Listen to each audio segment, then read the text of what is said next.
I think the whole game of life is to minimize resistance and maximize acceptance. Yeah. That's it. Just, that's it. Accept the things that we cannot change. Yes. And befriend them sometimes, because, you know, you befriend a challenge. When you befriend a challenge, you're both on the same side. And, you know, it's like everything that happens for you, not to you. And that's. Did you find my book of quotes or something? Wallahi, شوف, it's Jim Carrey. Yeah, it's For you, not to you. It's Life happens for you, not to you. Yes. It's so powerful. Yes, and it's you know, it can get really superficial sometimes when you read these things. Good. But it's very different when you experience them firsthand in your darkest days, when you're sitting there and life is so gloomy and, you know, there's no way out of whatever it is that you're going through. And then you have this very strong belief that everything that happens is happening for you. It's upgrading your system, upgrading your iOS, and there's no way that Allah would put something in your way that's not good for you. But it's saying it is one thing, but then experiencing it is another. 100%. Is it difficult to balance the physical, mental, and emotional health in your own life? Like when you went through those dark days, did you come out knowing exactly how you can juggle everything in your life? Or were you doing better physically but not so well mentally? Were you doing better emotionally but not so well physically? Let's agree on one thing. Life is very messy. Absolutely. Very, very messy. It's disastrous. Yes. So I'm not going to come here and tell you, well, I know I balanced everything and, you know, it's all orchestrated perfectly. That's definitely not what I'm going to say.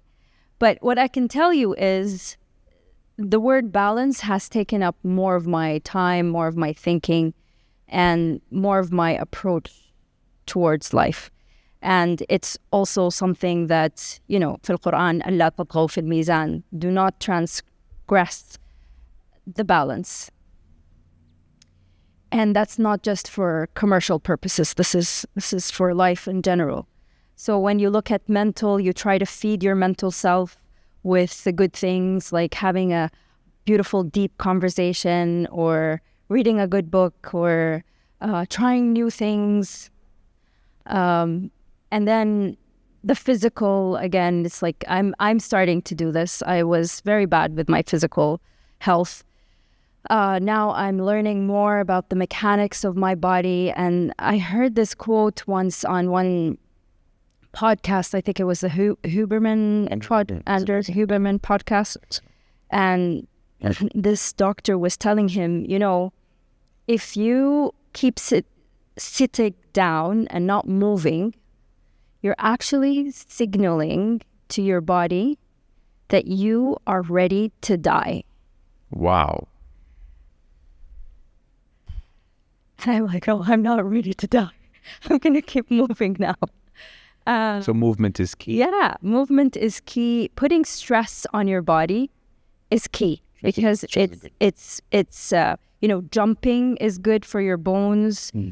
Weightlifting is good for your muscles. You have to keep putting stress to your body for it to become stronger. So that's fine. That's very clear. Mentally, you stress yourself mentally by reading new new books, having these interesting conversations. Emotionally, this is where it starts to get a little bit more tricky because we are not a society that is very comfortable with our emotions. So we're becoming more comfortable, but originally we're not very comfortable. You know, I was raised in Canada for my first 9 years, and up until 10 years ago, every time I wanted to talk about my emotions, I would say them in English because I didn't have the vocabulary to express my emotions in Arabic correctly. But now I'm learning that you feel the feeling. You know, you have to feel the feeling until the very, very end, until your body tells you, "Khalas, I'm good to go." And Nothing inside. yeah, It's all out. you can't, you don't bottle up your emotions. We end up being emotionally constipated when you bottle up your emotions. That's where anxieties come from, and depression. Yeah. Negative thoughts inside that are not out. That's why therapy works, because you share your problems with someone. Yeah, and you're being seen, you're being heard, you're being witnessed. That's why it works. And when you bottle up your emotions, they show up unexpectedly in a boardroom or on a dinner table or in a vacation with someone that's trying to help you, but then you don't realize it and you explode or you snap at them or something. That's all bottled up emotions. Or la qadar Allah, it comes as an illness somehow. So you just need to... I know when I'm having this bad day and I feel, the more you know yourself, the more you kind of understand what's going on inside you. So I'm like, okay, there is something that needs to come out, and I schedule actually time for it. And I'm like, Yallah, tell me what's going on. Yallah, let's cry. You want to cry? Let's cry. It's okay to cry. No problem. You want to yell? I don't usually yell. A lot of people tell me, put a pillow and start screaming, but that hurts my head. So I don't do that. I tend to cry mostly, or journal, just to get my emotions out there. Natural cry, or do you prompt yourself to cry? No, it's natural cry, but I give myself the space to do that. So I dig deeper and deeper and deeper until if there's something that needs to come out, it would come out. And sometimes it's not crying, it may be a shiver or something, just releasing the energy out. Yeah. That's what it's about. Yeah. Listening to your body. Yeah. And releasing the necessary energy. Yeah, whatever excess energy that needs to come out. So do we listen to our bodies enough?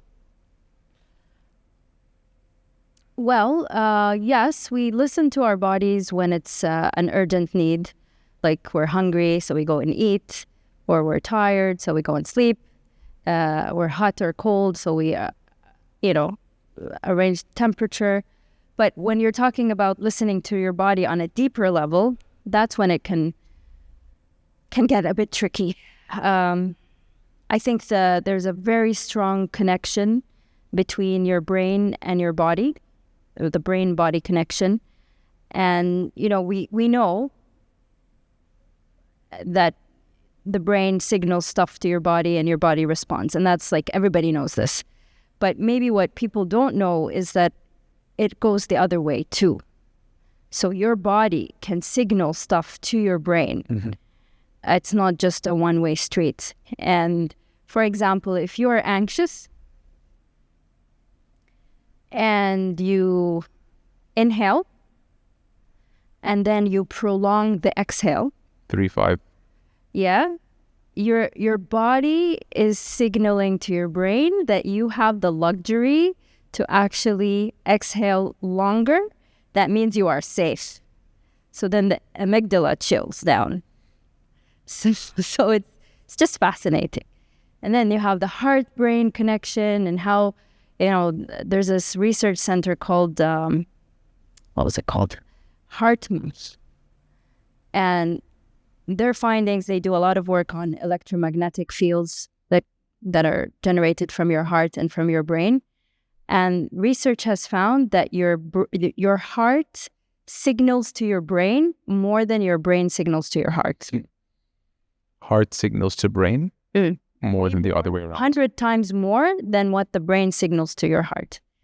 And your electromagnetic field that comes out of your heart impacts your body and impacts anyone who's within 1 meter of you. That's staggering. Without talking.